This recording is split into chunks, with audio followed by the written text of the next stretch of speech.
What is Zettelkasten? Zettelkasten is a note-taking process and a personal knowledge management system rolled into one. The entire Zettelkasten process is three types of notes: fleeting notes, literature notes, and permanent notes. First, we have the fleeting notes. When consuming content, be it a video, a podcast, article, or books, take down fleeting notes. These are temporary notes that serve as memory reminders when creating the actual notes. This can be deleted later on. The next type of notes is literature notes. You can convert the fleeting notes into a better formatted version called literature notes. This will be a summary of the entire content, but make sure to keep it short, be very selective about what you are writing down, and use your own words to create this. Finally, we have the permanent notes. This is the main type of notes in the Zettelkasten system.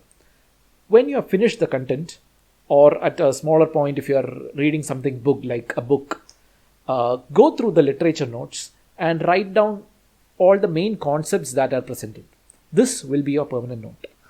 This process can create more than one permanent note for one piece of content. That is absolutely normal. Make sure the permanent notes meet the following criteria.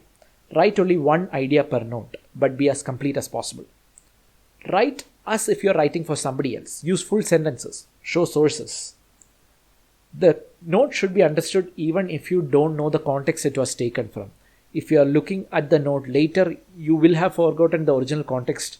The note should stand by itself. Be precise, clear, and brief. There is one more step. Connecting the newly created notes to the existing body of content that you already have in the system. Think of how the new note are connected to your earlier notes. How does this idea fit into what I already know? What does this idea mean for some other idea that I already have? Does this add to, contradict, or explain another idea that I already have? If the new note is connected to an existing idea, link out to that idea from the new one. Let's look at an example. I recently encountered the concept of imposter syndrome. It's a psychological pattern in which somebody who knows a lot think that they know very little or not enough. This is how my note would look like. A few days later, I come across another concept called Dunning-Kruger effect, where somebody who actually knows only a little think that they know a lot. Almost an exact opposite of imposter syndrome. So when I take down the new note about Dunning-Kruger effect, I will link out to my earlier imposter syndrome note. After a while, this will end up being an interconnected web of ideas. What you see here is a visual representation of my Zettelkasten system. The orange notes are tags and the grey one are the actual notes. You can see how the concepts link with each other. Now you know how Zettelkasten works.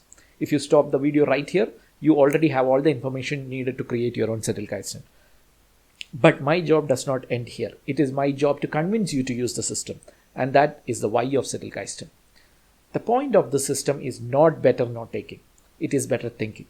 Real thinking only happens with some type of externalization. This can be notes on a book, mind maps, typing into a text editor, anything as long as it's outside your brain. The Zettelkasten process forces you to actually think while creating notes. The normal note-taking process does not require any thinking. That's a major issue with our current learning system. You write down notes as is from the source content. Zettelkasten process changes that. You have to take notes in your own words. You are not allowed to copy the content as is. This forces you to think about the content and distill it down to its core ideas.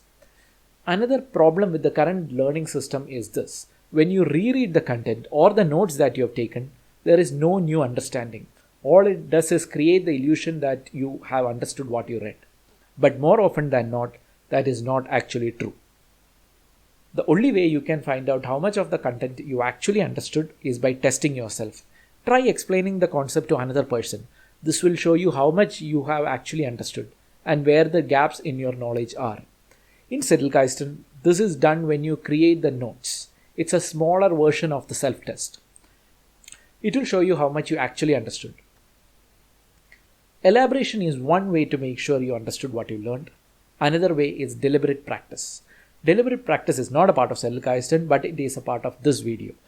When the video moves to the next slide, pause the video and write down the notes of this video in the Zettelkasten format. You can use whatever medium you wish. You can write on books or on your phone or on laptop, as long as it's outside your brain. If you want, you can rewind and see the video again, but do not go past the next slide. Are you done with the notes? If so, go to the next slide.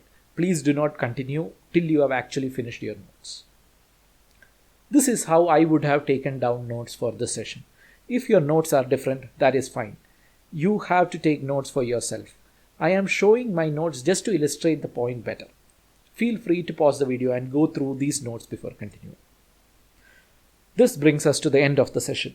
The next step is actually starting your own Zettelkasten practice. The easiest and recommended approach is to create a digital Zettelkasten, and there are quite a few good tools available to do this, but that is a subject for another video. Before you go, post a comment on this video with the notes you have created about this video. This will give everybody else an idea of how people take Zettelkasten notes. Thank you.